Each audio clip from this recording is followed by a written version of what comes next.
Our ancestors traded life in the open for crowds and congestion. Why?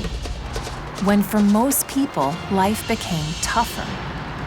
Once cities appeared, there was no going back. We're still paying the price in the sins of the city. I'm Conney, an Egyptologist on a worldwide quest. I look at human behavior, both past and present, through the lens of ancient Egypt. And the more I travel the world, the more similarities I see. Exploring why we are who we are often leads me out of Egypt. This is the modern-day city of Luxor. As with the rest of the world, the majority of Egypt's population lives in crowded cities like this.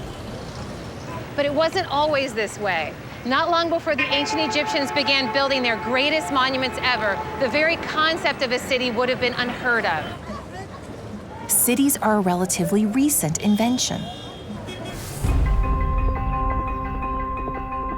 Humans had always been hunter-gatherers, living in small, mobile family groups. They had few possessions. They moved with the seasons, tracked game, and foraged for fruit and vegetables. But today, more than half the world's population lives in congested urban centers. So when and why did cities start? What conditions led populations to settle down and build up? It didn't happen all of a sudden. The first step was agriculture. Successful farming meant staying in one place. Farming also produced a real surplus of food for the first time in history. Extra food meant that while the farmers farmed, some people could do other things. It looks idyllic, but even in Egypt, where the Nile soil is so rich, farming is a difficult life. In many ways, it was easier for early people to be mobile, to follow the migrations of the animals they hunted, and to forage for vegetables and plants in the wild. As natural as it seems to us to grow our own food, settling down into farms and into cities was a radical move in human history. It's called the Neolithic Revolution, the period in human history when people were tied to the land for the first time. And when that happened, everything about human society changed. Egypt has some of the oldest evidence of farming on Earth, in a place called the Fayum, about 80 miles southwest of Cairo. Much of the Fayum borders the Nile River. It's fertile land, ideal for farming. But over the millennia, the Nile has shifted its course. Land that in ancient times was nourished by the river and a huge lake is now barren desert.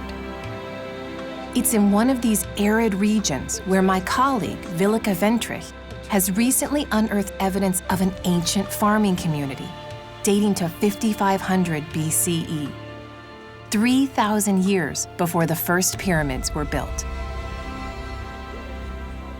Is it fair to say that these trenches represent the first settlement in Egypt, the first evidence of settlement, or do we have earlier settlements? There may have been earlier settlements, but we haven't found them. So this is really the earliest evidence that we have for settlements. And it's not a settlement as you would expect with streets and houses.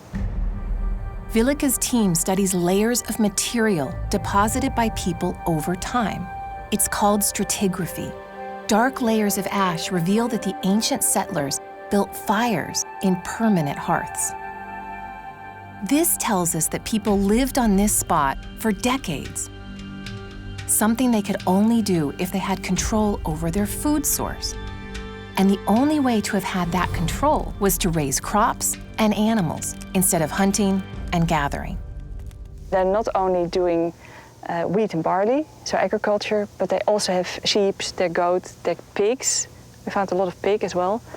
The funny thing about pigs is that they don't like to walk. So pigs tend to point at settled living. So why did these ancient people choose to settle down, plant crops, and build a community? Maybe changes in the climate made farming possible. Or perhaps farming became necessary to feed more people. Or maybe some people figured out that growing and controlling food gave them power over others. It's hard to say exactly what caused the human leap to agriculture, but whatever inspired it, this farming settlement appears to have been occupied for 500 years. So life must have been good. It's easy if you know where your resources are. So you have one spot and from there you can go and you know where to find stuff. You have this wonderful lake which is plentiful of fish. So you have a well-balanced way of living. This site is the earliest farming village ever found in Egypt. But in other parts of the world, the move to settle down began thousands of years earlier. In central Turkey, a massive protective structure has been erected over one of the world's most important archaeological digs and the largest Neolithic site ever found, the settlement of Çatalhöyük.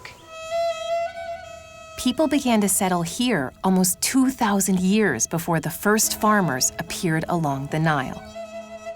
Çatalhöyük was first discovered in the late 1950s. Archaeologist Karis Eklund has agreed to take me through this remarkable site. There's tons of layers here. This place was occupied for a while. Do you guys know how long? Yeah, it was occupied continuously for about 1,400 years. They first settled here in 7400 BCE, and they abandoned the site about 6000 BCE. And how many people are we talking about? Population estimates vary between 3,000 to 8,000 people, and it probably changed over time.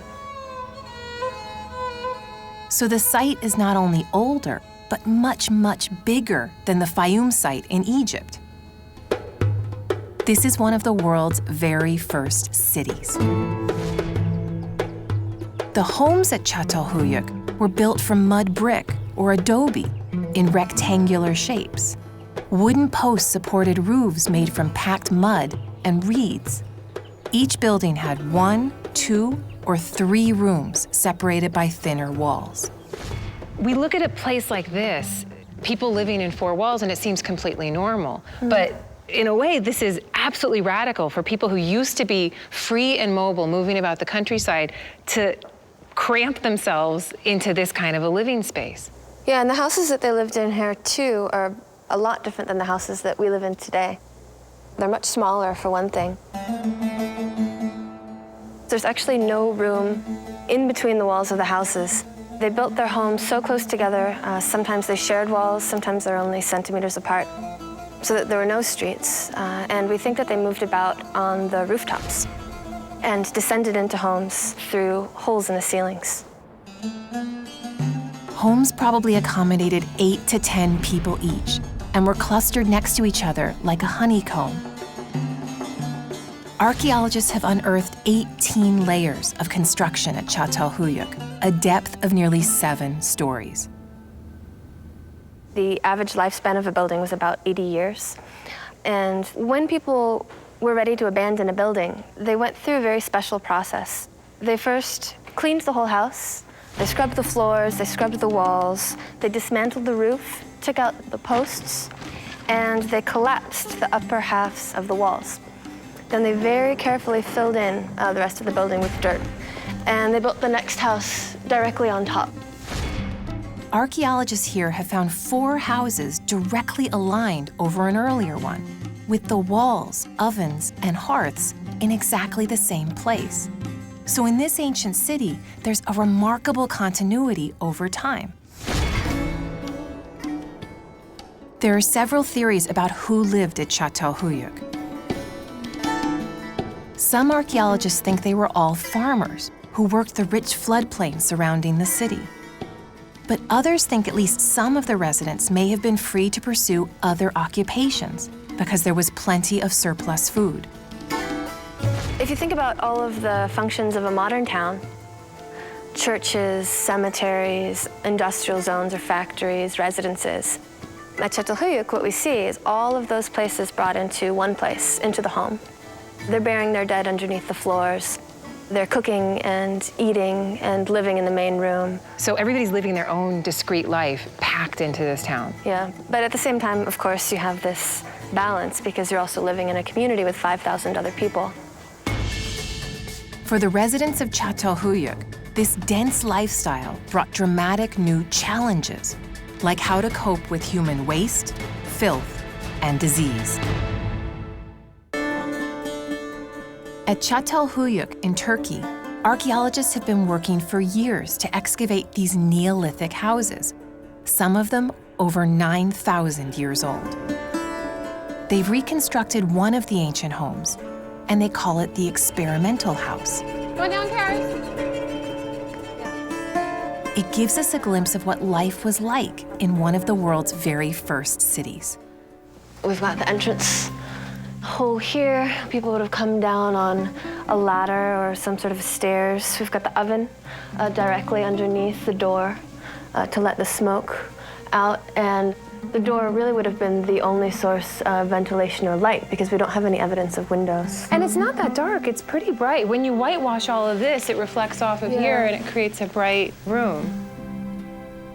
Houses like this contained heavy grindstones, a clear indication that the people depended on grains and beans for food, foods that needed to be processed before they could be eaten. One interesting thing about the diet is that each house had its own storage capacity, so they were storing their own food and they were preparing their own food.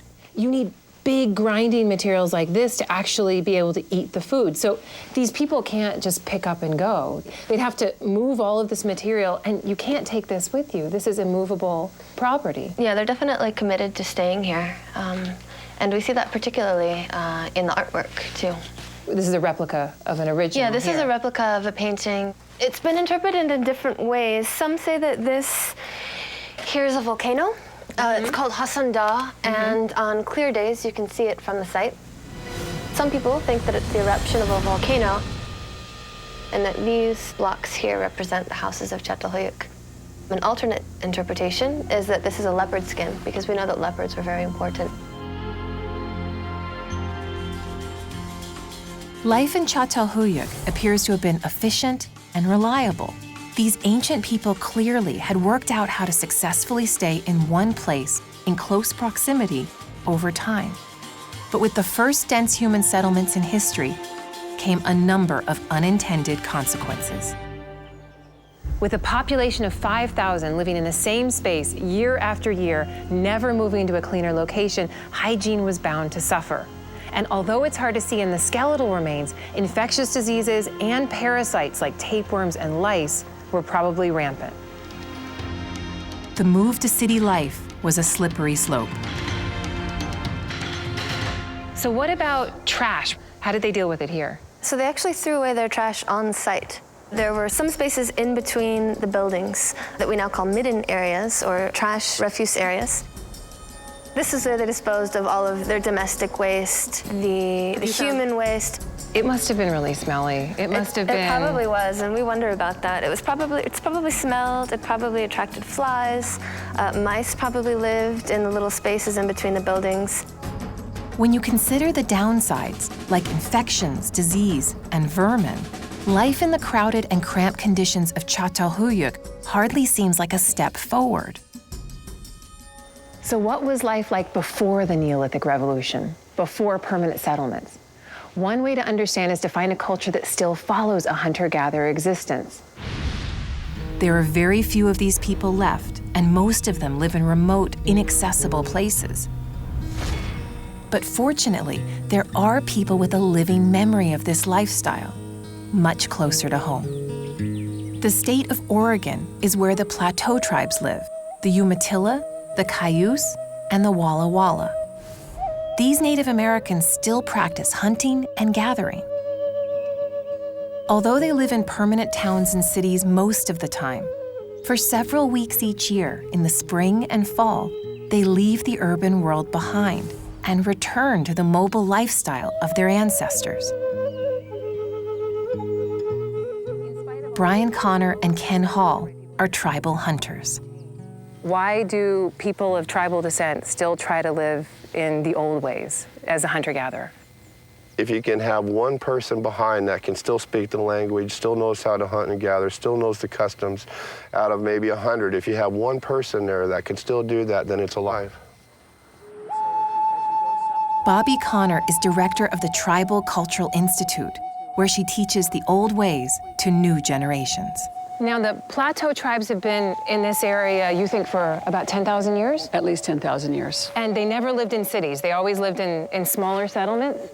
We lived in villages along rivers and canyons and sheltered areas in the winter especially, and then migrated to various locations of our food sources as the seasons changed. Migrating to resources meant traveling light, especially when it came to shelters. Marjorie Waheneka has been hunting and gathering since she was a child. One of the words that always comes to mind out of people is nomadic. It's correct in a way, but not really, because we weren't just traveling around, we had purpose with the traveling. It's more migratory. Yes, it was more, there was a purpose of food gathering. The perfect shelter for this mobile lifestyle was the teepee. The Plateau tribes usually traveled in family groups of about 25 people. Clever. The women of the tribes were responsible for building the teepees. Right there. You guys make this look so easy. Each teepee housed 5 or 6 family members. Experienced builders can erect a teepee in about 20 minutes. That was my best one so far. That was good. How high do I have to go? All the way up. Sometimes the girls could actually shimmy, up there. Or stand on each other's shoulders. I think she's needing a chair. I need a chair. It's the first time I've ever said that in my whole life. But I'm not tall enough. Come on, there you are. Yay. Marjorie, this didn't take that long to put together. And I'm just thinking of how this compares to city life when everyone's all crammed together into these permanent structures. This wouldn't have been a bad way to live at all. No, it wouldn't. And we're always outside. We were always active.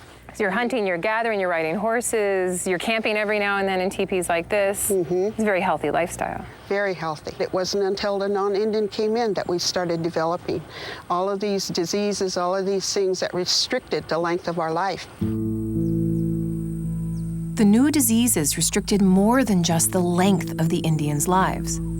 The movement of white settlers into the West almost destroyed a whole way of life. The newcomers wanted land, and they wanted to own it.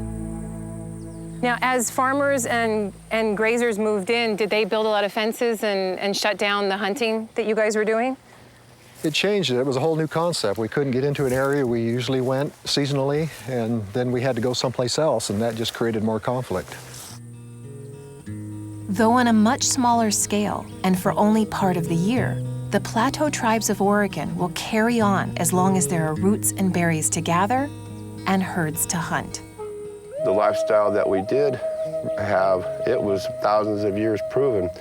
This country here is only a couple hundred years old, and the struggles that are going on globally, we might end up going right back to what we still know. So if everything goes to hell in a handbasket, You guys know that you're going to be okay. We know what we have to do. Well, I'm coming up here. I'm going to start walking to Oregon. I'll hang out with you. You'll adopt me? Can I hunt? I would suck at it. Humans lived as hunter-gatherers for millennia. It wasn't that they lacked the knowledge or the skill to farm. They knew that if you planted a seed in the ground, it would grow. But they also understood that a mobile lifestyle allowed them a rich, healthy, and flexible way to adapt to their surroundings. So why did this change? New archaeological research into ancient bones may tell us. This is Tel Aviv University in Israel, home to the skeletal remains of some of the earliest humans in the Mediterranean. I've come here to find out how life in towns and cities affected people's health 7,000 to 9,000 years ago. Using high and low-tech methods, scientists can learn a lot from the bones of ancient settlers. Some of the bones are showing burning signs. They are black. The skeletons were actually under the floor, so they were very close to the fire. Israel Hershkovitz is a leading physical anthropologist. Human bone analysis is a vital part of his studies. Long bones, like arms and legs, reveal a lot about nutrition and disease. But just one small tooth can tell the life and death story of an ancient human being. Teeth can tell you about everything. They tell you about, as you said, diet, about general health, about growth and development, daily life, about occupation, because people are using their teeth as a tool, you know, not just for dietary purposes and so forth. Dr. Hershkovitz has studied thousands of specimens from the late hunter-gatherer period called the Natufian and the first farmers of the early Neolithic. Through microscopic analysis and chemical testing, he's determined key differences between the two lifestyles. According to his study, Neolithic settlers, especially women, generally lived longer and less violent lives than their hunter-gatherer ancestors. So at first, it seems that living in a town was actually safer and easier. But life in permanent settlements came at a high price. More stress from repetitive physical labor like farming, and worse. For example, you see there is over here what you call new bone formation. Okay, over here. It's a plaque of bone, like a carpet, a new bone carpeting the bone. Okay. This tells you right away this individual suffers from some kind of infectious disease, very likely tuberculosis.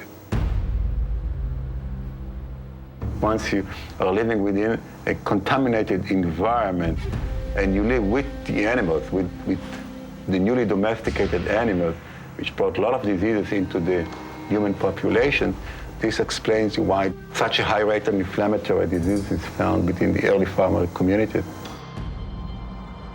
Tuberculosis was only one of the new diseases connected to city life. Illnesses like measles, smallpox, influenza, cholera, malaria, and bubonic plague could spread like wildfire in a city. If moving to permanent settlements meant more disease and for many a harder life, why did people do it? What was the benefit? The best evidence to answer these questions comes from one of the very first cities in the world.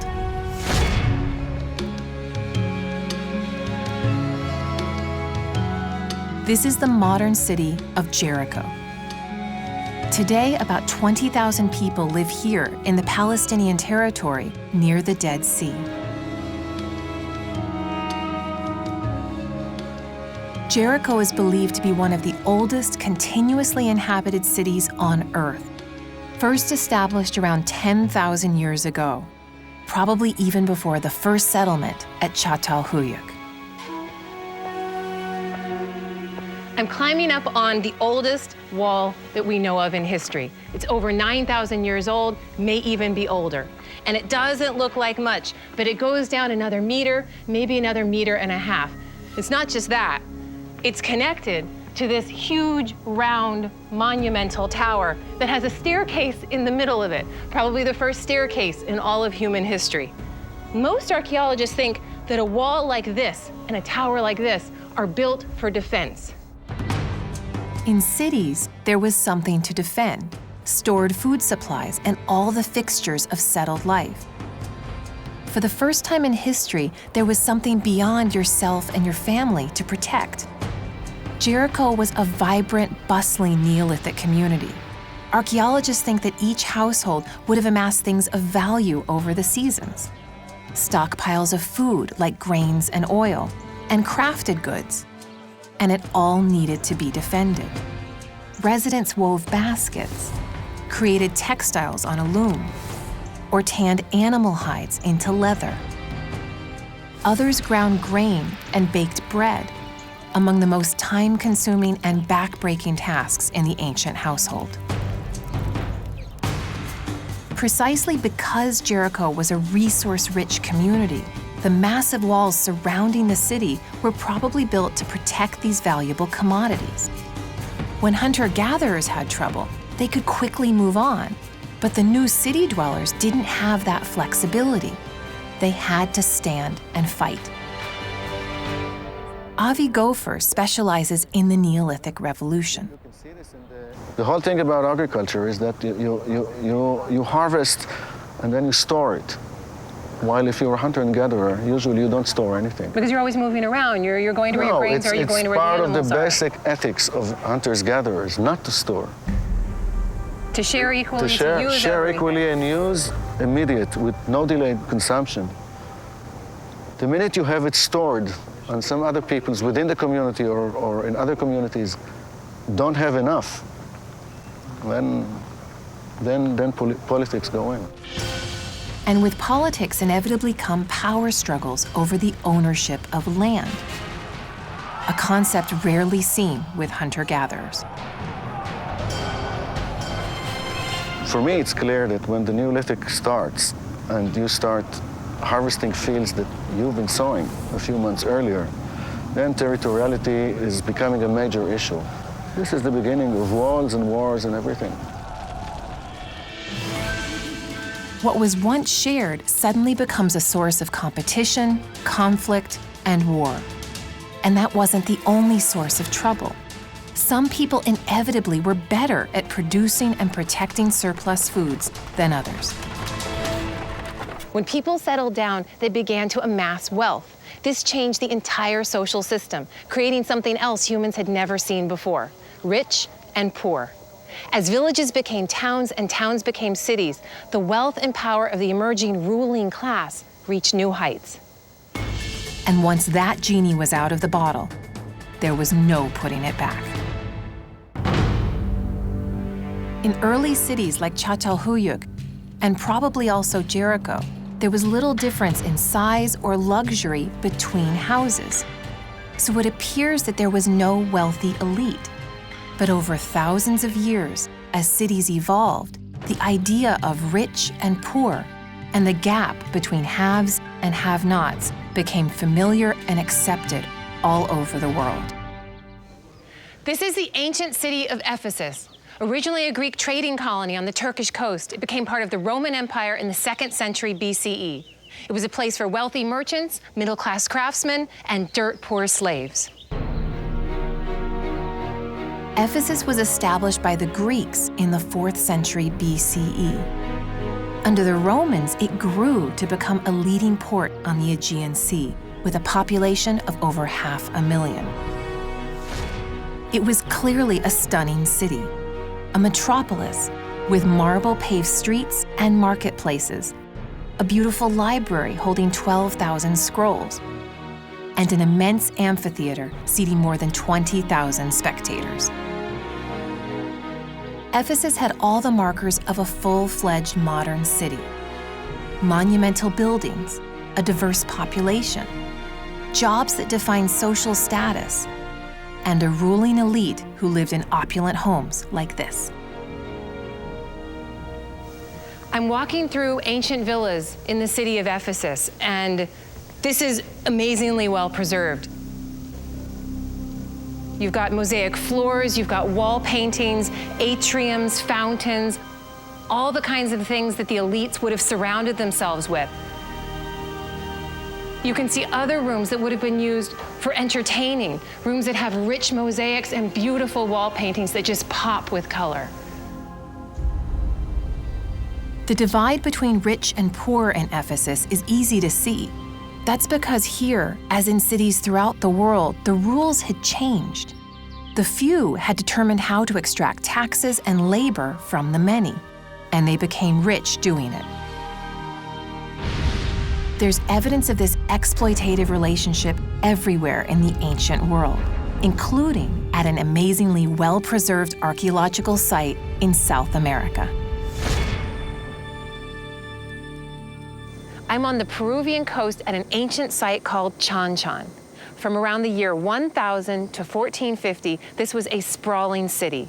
At its height, over 30,000 people lived here, all part of a complex empire called the Chimu. Chanchan was the center of imperial power, where Chimu kings ruled a vast empire. At the center of the city was a complex of imperial palaces surrounded by high walls. These separated the royal and elite classes, physically and symbolically, from the commoners. But the elite also depended on the commoners for the fruits of their labor. Craftsmen supplied them with fine tapestries, textiles, pottery, and finished metal goods. They delivered these extravagant goods to the palace, but as people of lower status, they were denied free access to the royal spaces within. What at first glance appears to be nothing more than a maze of decorative adobe walls is in fact a series of elaborate barriers designed to restrict entry to areas where Chan Chan's riches were stored. Archaeologist Jason Toohey shows me the evidence of social inequality in this city. Access to this area, because it's in the center of the plaza, would have been tightly controlled. So we're at the center of it, and I notice there's all of these twisty-turny little passages. The walls would have been really high. It's hard to get into this space. You're controlling high-cost goods and making sure that people don't take it, and that you're doling out what goes where. Absolutely. The emperor went to great lengths to make accessing these inner areas of storage of high-quality goods very difficult. Movement inside what would have been very high walls would have been very controlled, very slow. The Chimu believed that social status had been determined by creation itself. According to their myths, the sun god populated the earth with 3 eggs: gold for the ruling elite, silver for their wives, and copper for everyone else. Everyone else belonged outside the palace walls. Chan Chan was a city of kings, but it must also have been a city of the desperately poor. So we're outside the palace walls, and immediately I can see the difference in the architecture. This is the remains of a structure. You can tell that this is architecture. Yeah, but it's nothing like, obviously, the palace. Yep. If we look around us, we can tell the rough outline of buildings, right? But there's absolutely nothing grandiose about what's out here. Out here is where the coarse adobe homes and workshops of Chan Chan's artisans once stood. This is a hallmark of ancient cities around the world. Most of their populations were controlled by an elite few. And it was a trap. These people weren't living as well as those people, but what are they going to do? They're tied to this city, and there's really nowhere else for them to go. Right. After a certain point, there are very few options for people to escape a system like this, in this case, extreme social separation, economic separation. I think a lot of people looking at this might say, oh, well, you should just go out and be a hunter-gatherer again. There you have equal status. Yeah. But this isn't something that you can just go back out and do, because the memory's not there to remember how to hunt for yourself or to gather. Right. Regional empires like the Chimu developed in many parts of the New World, with the elite class believing it was invincible. But that was an illusion. Sometimes their power and reach could be surprisingly fragile. In the 16th century, Spanish explorers came upon an astounding sight in the jungles of southern Mexico: an abandoned city filled with magnificent stone structures, pyramids, temples, and palaces. The local Maya people called the ruins Otulum, meaning land with strong houses. The Spanish name Palenque means fortification. Although the name evokes strength, Palenque, like most cities throughout history, was destined to fail. Colossal stone temples like this one in Palenque, Mexico, were built by powerful kings who could muster the manpower and the resources of an entire region. Those kings, along with a massive exploited workforce, transformed Palenque into a thriving city-state that flourished between the years 400 and 800. At the city's height, about 7,000 people were crammed into a small area. The kings continued to build more and more grand structures, broadcasting their right to rule. Recent mapping has identified nearly 1,500 buildings, and archaeologists say they've only unearthed a small fraction of the grand ceremonial city. For 5 centuries, the farmlands and jungles surrounding Palenque were able to provide enough food and resources for the city to grow and for its population to prosper.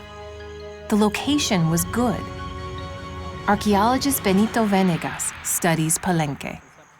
There's 5 rivers that cross Palenque, so you have enough water for human consumption. And in the north, you have a great wall. It's a cliff, and in the back, it's the mountains. So it's naturally protected. It's Naturally a safer protected, space. yes. But something went wrong. As in virtually every ancient city all over the world, the power structure collapsed and its buildings became ruins. Palenque was abandoned in less than 100 years. By 900, the jungle had begun to reclaim the grand city. What caused this apocalyptic fall? For the construction of the temples, they begin to cut all the trees around Palenque. The trees were used for fuel to make stucco for the massive stone buildings. 1 ton of stucco required burning 3 tons of timber.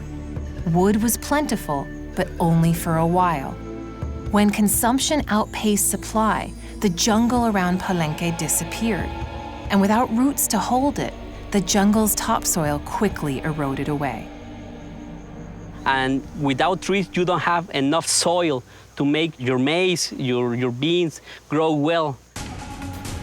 As competition for resources increased, Palenque saw its share of warfare. And there's also evidence of devastating drought in the 9th century. It's now believed that the ultimate death of this city, like ancient cities everywhere, was because it expanded beyond the limits of its natural resources. When a city grows too far, too fast, collapse is inevitable.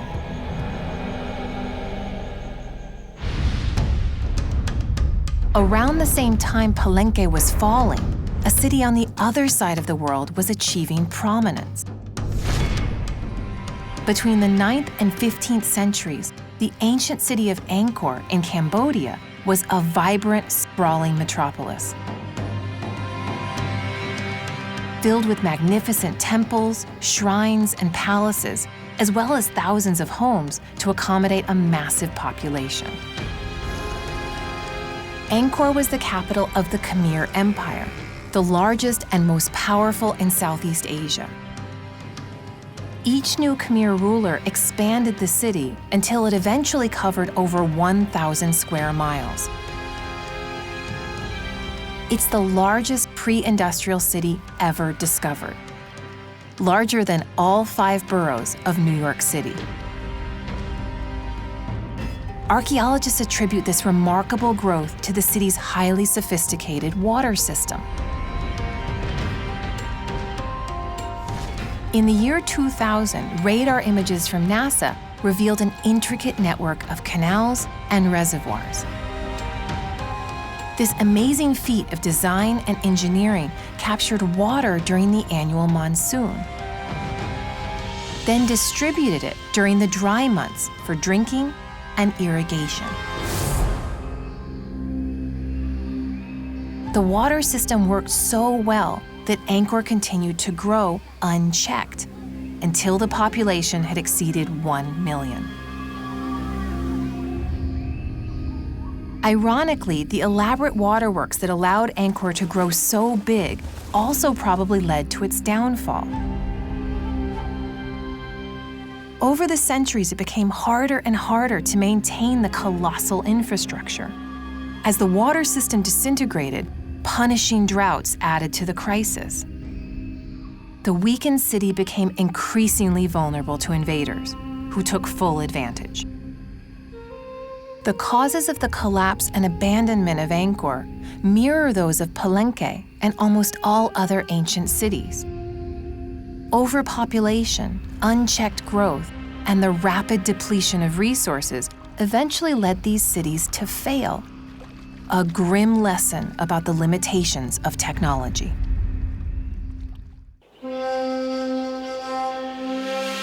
Over the last 10,000 years, cities have grown from simple collections of mud brick houses to complex webs of concrete and steel. Our modern urban lifestyle seems unstoppable, But since the beginning of the Neolithic Revolution, countless cities have fallen under their own weight. These same challenges still plague every single city in the world today. As metropolitan populations continue to explode, crime, exploitation, and malnutrition still dominate the urban scene. Divisions between rich and poor were obvious in ancient cities like Ephesus or Chanchan. They're obvious in modern cities, too.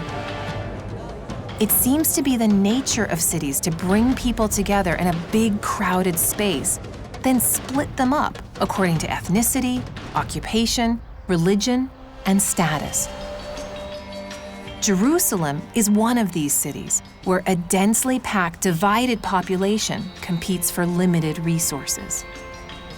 Nimrod Luz has studied these conflicts in Jerusalem for over 20 years. This is the Christian quarter, and the Muslim quarter is here. These distinct communities all live on top of each other, packed together. This is the renovated Jewish quarter. And to finish the lookout, this is the small Armenian quarter. The space for actual living. Nimrod believes the problems created by this close proximity are typical of city life everywhere. It's overwhelming. I feel I wouldn't be able to figure my way around here. So not only do I feel lost, I'm confused because there's so many layers of religion and ethnicity and architecture. I think the key word is overwhelming. There are people you don't talk to. There are communities you don't know how they work, where they shop. When different people don't mingle and they don't know how to react to each other, they opt for indifference. Everything about social interaction is intensified in the pressure cooker of a city. I'd say that the difference between pastoral communities and urban communities is what's at stake here. And in the urban communities, there's much more at stake. Things are much more complex, more elaborate. More dug in. More dug in, yeah. Modern humans have been around for hundreds of thousands of years. But we didn't start living in cities until less than 10,000 years ago. Almost all of the cities of antiquity have fallen. New ones have replaced them. More cities, bigger cities. There's no end in sight. The urban problems of sanitation, disease, and water supply have been held in check by advances in medicine and engineering, allowing population numbers to explode. But are we on the brink of a new round of urban collapse? The Earth has never known a human population this large, close to 7 billion people, most of them living in cities. Clean drinking water is growing scarcer. Deadly infectious diseases are on the rise. The competition for oil, trees, and space has become fierce. Violence is increasing. Could city life be just a passing phase?